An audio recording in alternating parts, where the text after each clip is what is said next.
Hey ho, hey, thanks for being here. Today we're doing Sweat by Zora Neale Hurston. Sweat is a 1926 short story about Delia, a washerwoman who's endured a 15-year abusive marriage to her lazy, adulterous husband, Sykes. Delia keeps up her household with her sweat, while Sykes hates her work and wastes her money, having beaten her almost since they got married. Sykes tries to force Delia out of their home, which she paid for, to live with his mistress, Bertha. And in the end, his evil turns on him and he reaps what he has sown. In this story, Zora Neale Hurston shows how we can find our voices even when we've been suffering in silence.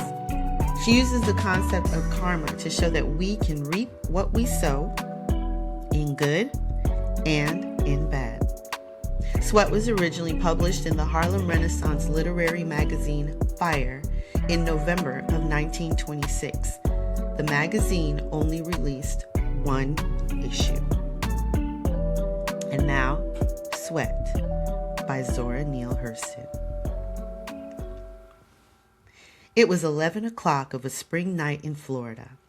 It was Sunday. Any other night, Delia Jones would have been in bed for about 2 hours by this time.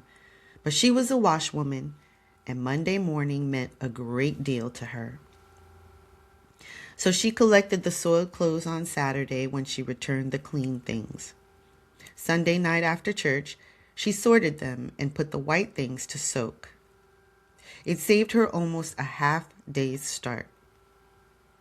A great hamper in the bedroom held the clothes that she brought home. It was so much neater than a number of bundles lying around.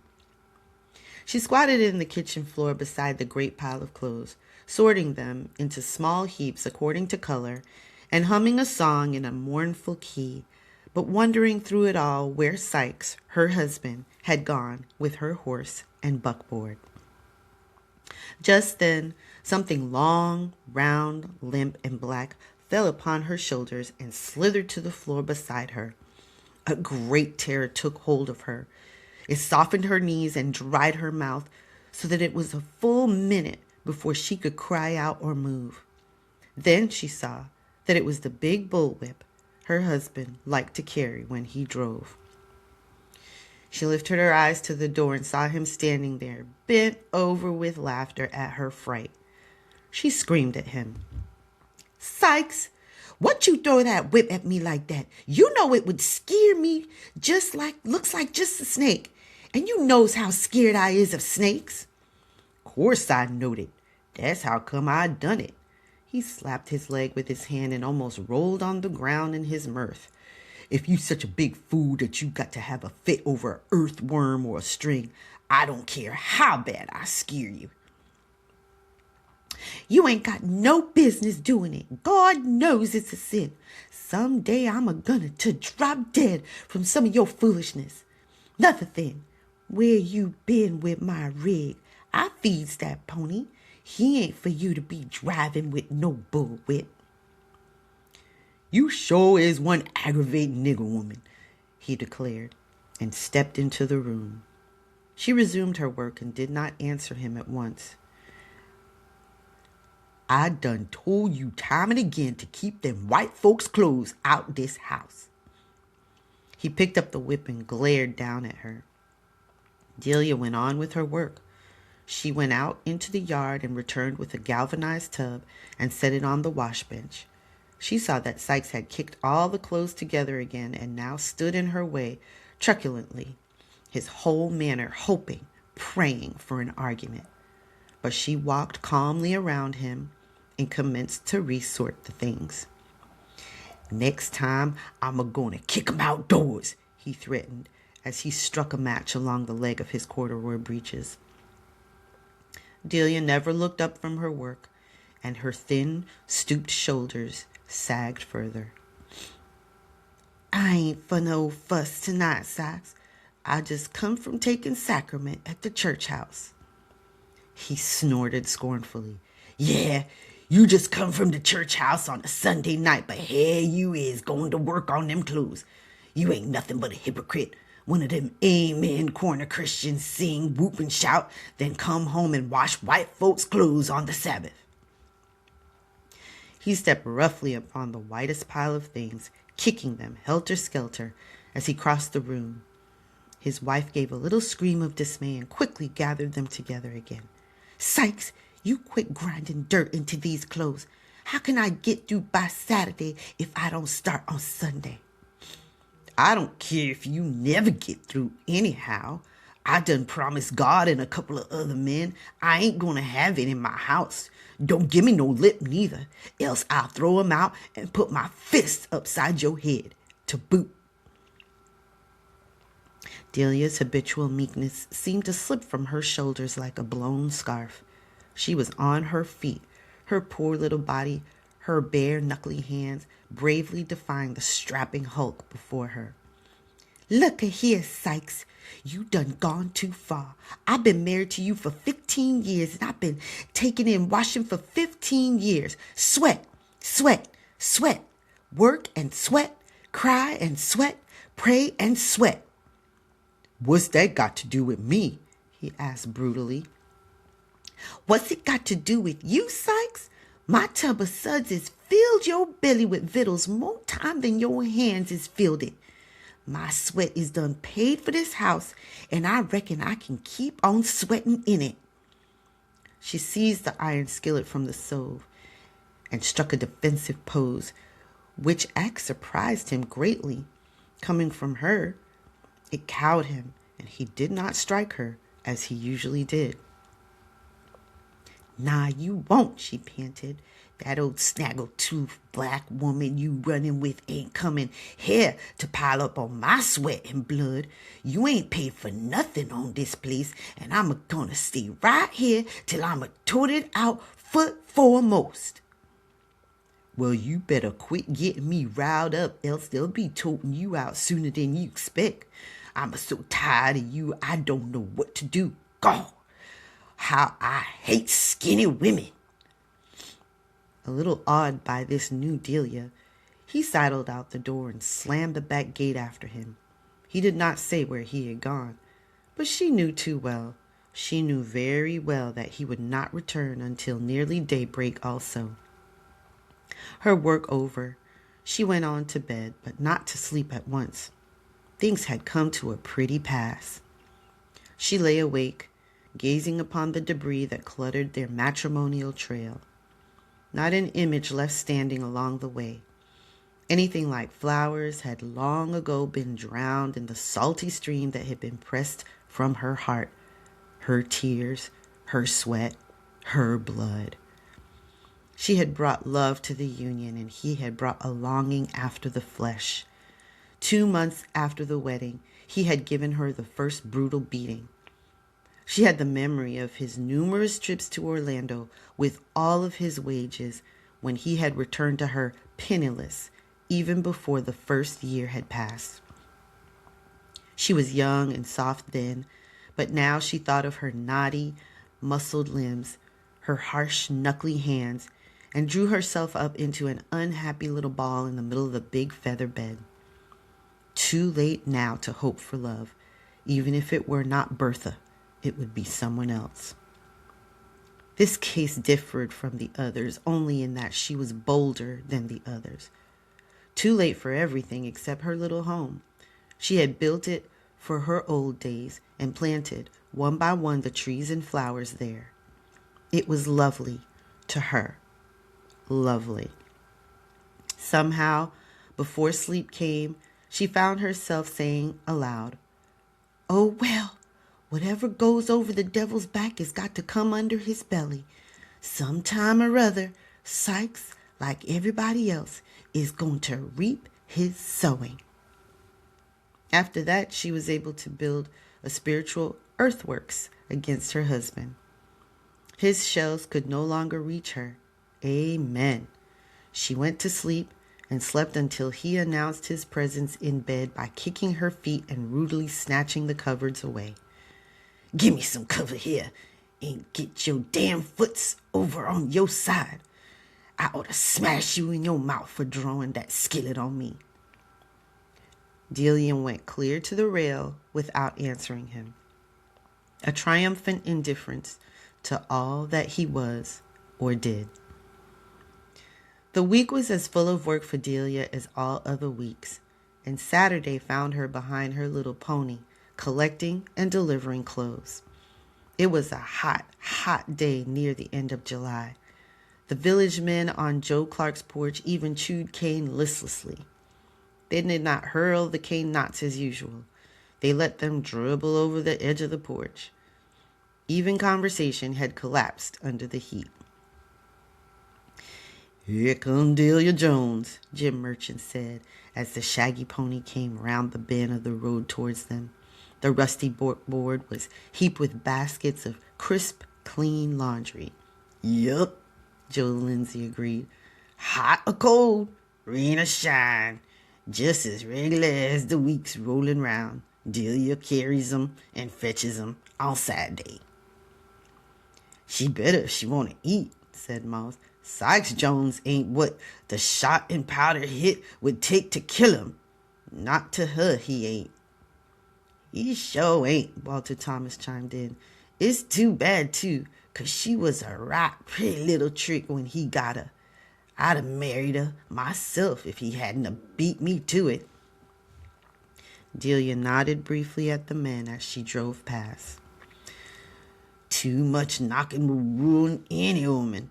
He done beat her enough to kill 3 women, let alone change their looks," said Elijah Mosley. "How Sykes can stomach that big black greasy mogul he lying around with gets me.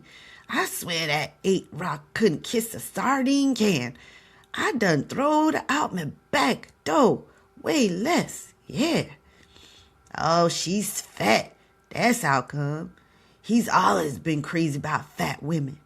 Put in Merchant. He'd been tied up with one long time ago if he could found one to have him. Did I tell you about him come sliding around my wife bringing her a basket of pecans out of his yard for a present? Yes, sir, my wife. She told him to take 'em right straight back home 'cause Delia worked so hard over that wash tub. She reckoned everything on the place tastes like sweat, old soap suds, or just wished I caught him. I'd a made his hips catch a flare down that shell road. I know he done it too. I'm grinning at every woman that passes," Walter Thomas said. "But even so, he used to eat some mighty big hunks of humble pie to get that little woman he got. She was as pretty as a speckled pup. That was 15 years ago. He used to be so scared of losing her. She could make him do some parts of a husband's duty. They never was the same in the mine." "There ought to be a law about him," said Lindsay. "He ain't fit to carry guts to a bear." Clark spoke for the first time. "'Tain't no law on earth that can make a man be decent if it ain't in him. There's plenty men that takes a wife like they do a joint, a sugar cane. It's round, juicy, and sweet when they gets it, but they squeeze and grind, and rind till they rind every drop of pleasure that's in 'em out. When they satisfied that they is wrung dry, they treats 'em just like they do a cane chew. They throws 'em away. They knows what they's doing while they's at it, and hates to sells for it, but they keeps on hanging after her till she's empty. Then they hates her for being a cane chew and in their way. We ought to take Sykes and that stray woman of his down in Lake Howe swamp and lay on the rawhide till they can't say Lord of mercy. He always was overbearing, nigger.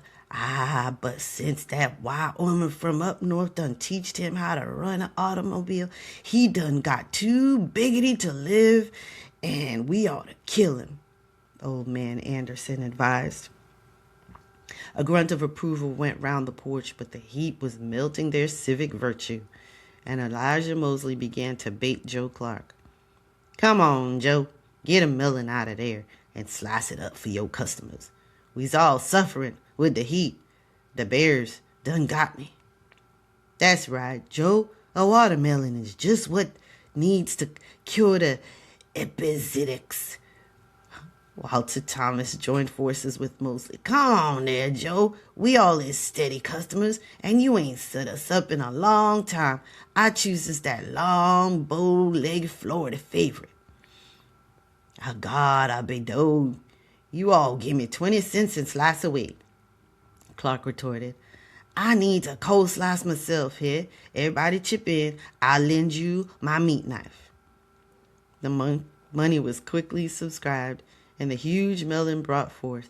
At that moment, Sykes and Bertha arrived. A determined silence fell on the porch, and the melon was put away again. Merchant snapped down the blade of his jackknife and moved toward the store door. "Come on in, Joy, and give me a slab of your snow belly and pound of coffee. Almost forgot 'twas Saturday. Got to go get on home." Most of the men left also.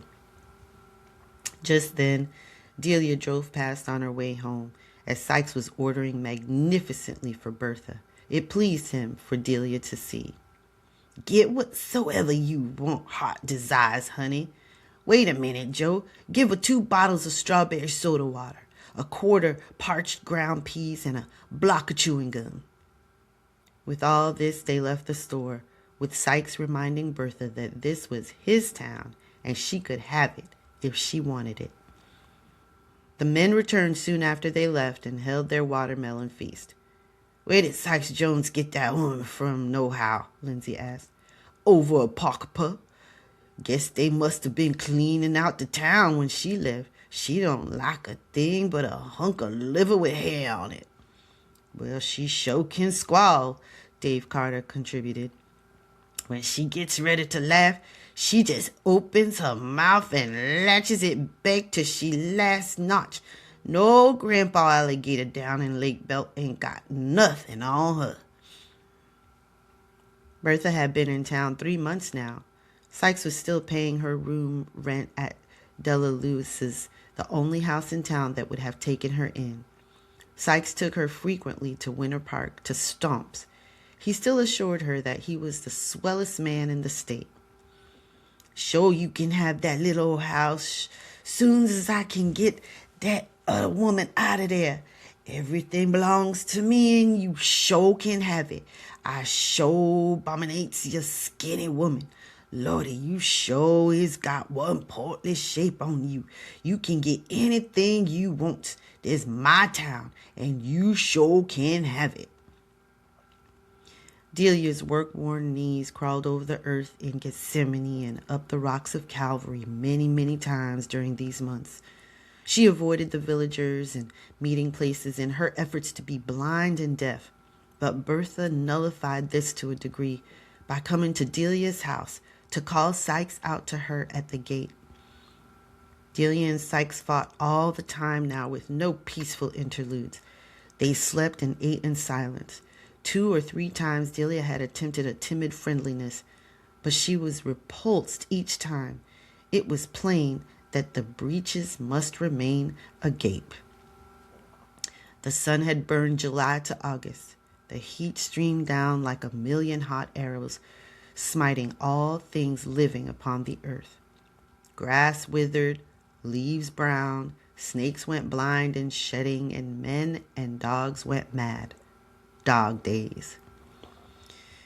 Delia came home one day and found Sykes there before her. She wondered, but started to go on into the house without speaking, even though he was standing in the kitchen door, and she must either stoop under his arm or ask him to move. He made no room for her. She noticed a soapbox beside the steps, but paid no particular attention to it, knowing that he must have brought it there.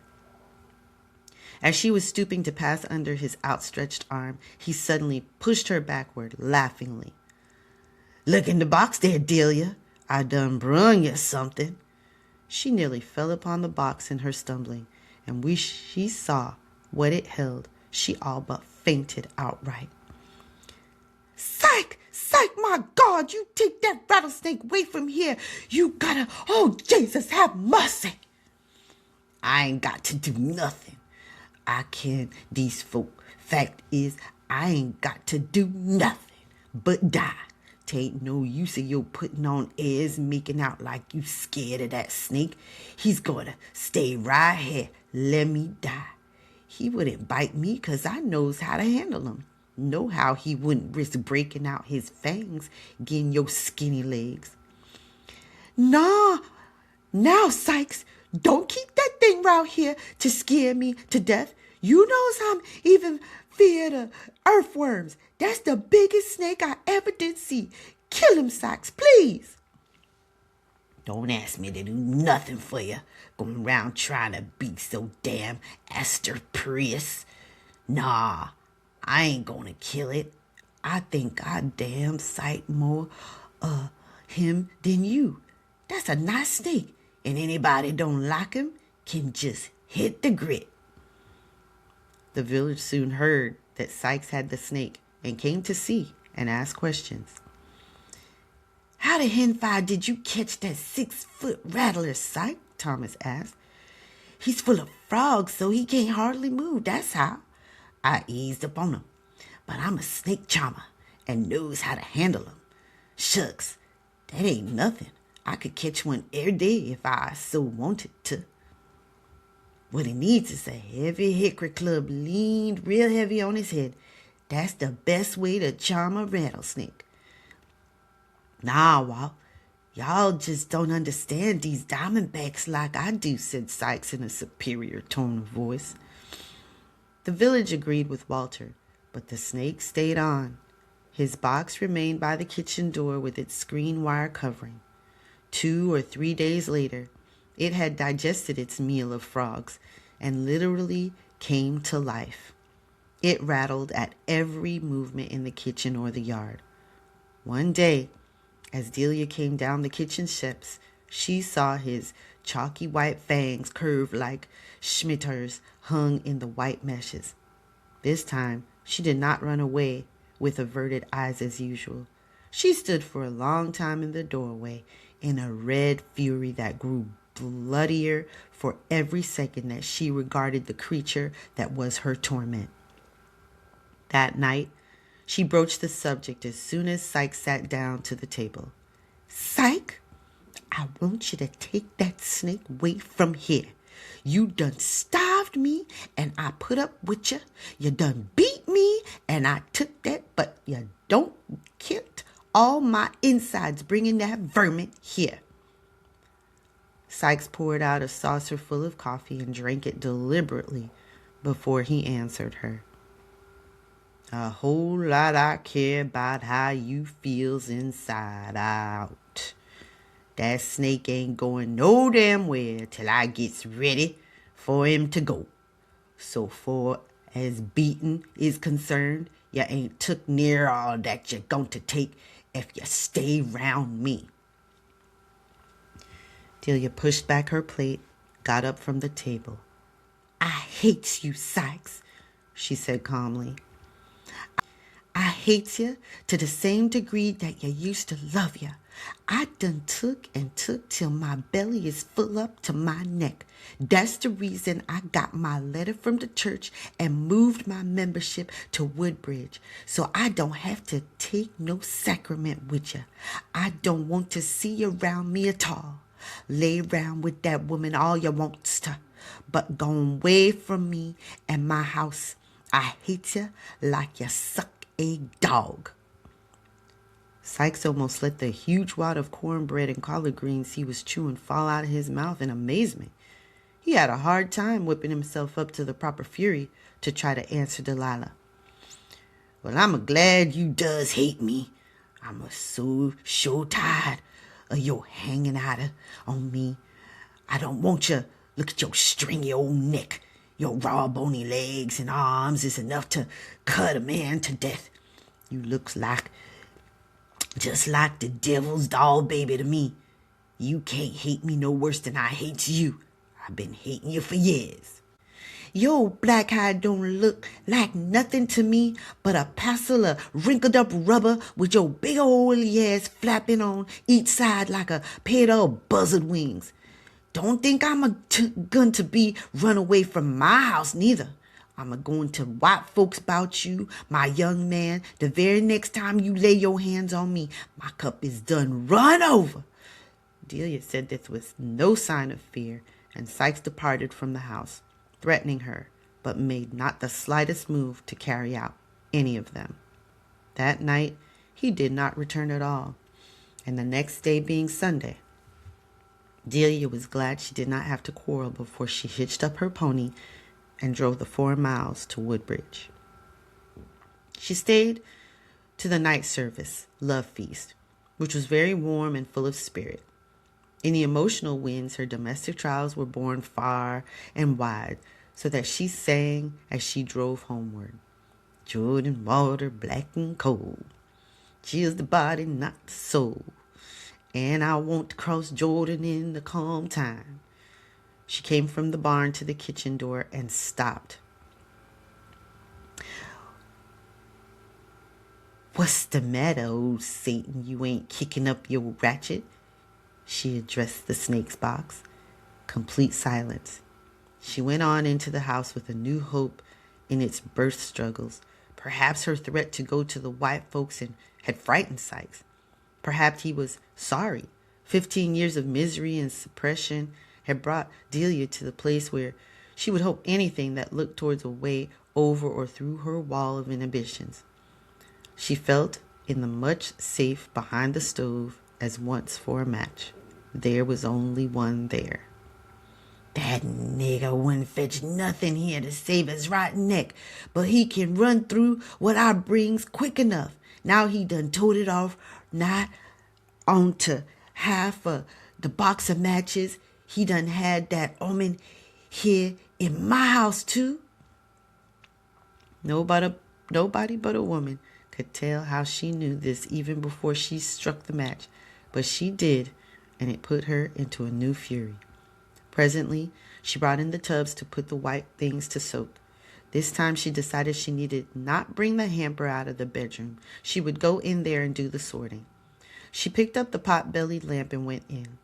The room was small, and the hamper stood hard by the foot of the white iron bed. She could sit and reach through the bedpost, resting as she worked. I want to cross Jordan in a calm time, she was singing again. The mood of the love fest had returned. She threw back the lid of the basket almost gaily, then, moved by both horror and terror, she sprang back toward the door. There lay the snake in the basket. He moved sluggishly at first, but even as she turned round and round, jumped up and down in an insanity of fear, he began to stir vigorously. She saw him pouring his awful beauty from the basket upon the bed. Then she seized the lamp and ran as fast as she could to the kitchen. The wind from the open door blew out the light, and the darkness added to her terror. She sped to the darkness of the yard, slamming the door after her before she thought to set down the lamp. She did not feel safe even on the ground, so she climbed up in the hay barn. There for an hour or more she lay sprawled upon the hay, a gibbering wreck. Finally, she grew quiet, and after that, coherent thought. With this stalked through her a cold, bloody rage. Hours of this, a period of introspection, a space of retrospection, then a mixture of both. Out of this, an awful calm. Well, I done the best I could. If things ain't right, God knows 'tain't my fault. She went to sleep, a twitch sleep, and woke up to a faint gray sky. There was a loud, hollow sound below. She peered out. Sykes was at the woodpile demolishing a wire-covered box. He hurried to the kitchen door, but hung outside there some minutes before he entered, and stood some minutes more inside before he closed it after him. The gray in the sky was spreading. Delia descended without fear now and crouched beneath the low bedroom window. The drawn shades shut out the dawn, shut in the night, but the thin walls held back no sound. That old Scratches woke up now. She mused at the tremendous whir inside, which every woodsman knows is one of the sound illusions. The rattler is a ventriloquist. His whir sounds to the right, to the left, straight ahead, behind, close underfoot, everywhere but where it is. Woe to him who guesses wrong, unless he is prepared to hold up his end of the argument. Sometimes he strikes without rattling at all. Inside, Sykes heard nothing until he knocked a pot lid off the stove while trying to reach the match safe in the dark. He had emptied his pockets at Bertha's. The snake seemed to wake up under the stove, and Sykes made a quick leap into the bedroom. In spite of the gin he had, his head was clearing now. My God, he chattered. If I could only strike a light. The rattling ceased for a moment as he stood paralyzed. He waited. It seemed that the snake waited also. Offer the light. I thought he'd be too sick. Sykes was muttering to himself when the whir began again, closer, right underfoot this time. Long before this, Sykes' ability to think had been flattened down to primitive instinct, and he leaped onto the bed. Outside, Delia heard a cry that might have come from a maddened chimpanzee, a stricken gorilla. All the terror, all the horror, all the rage that man possibly could express without a recognizable human sound. A tremendous stir inside there, another series of animal screams, the intermittent whir of the reptile, the shade torn violently down from the window, letting in the red dawn, a huge brown hand seizing the window stick, great dull blows upon the wooden floor, punctuating the gibberish of sound long after the rattle of the snake had abruptly subsided. All this Delia could see and hear from her place beneath the window, and it made her ill. She crept over to the 4 clocks and stretched herself on the cool earth to recover. She lay there. Delia, Delia. She could hear Sykes calling in a most despairing tone as one expected no answer. The sun crept on up, and he called. Delia could not move. Her legs were gone flabby. She never moved. He called, and the sun kept rising. My God, she heard him moan. My God, from heaven. She heard him stumbling about and got up from her flower bed. The sun was out, growing warm.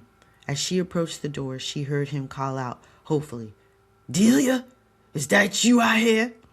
She saw him on his hands and knees as soon as she reached the door.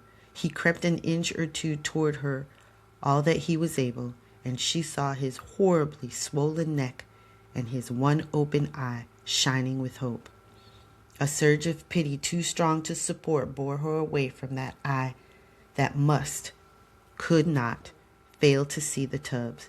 He would see the lamp. Orlando, with its doctors, was too far. She could scarcely reach the chinaberry tree where she waited in the ground heat, while inside she knew the cold river was creeping up and up to extinguish that eye which must know by now that she knew.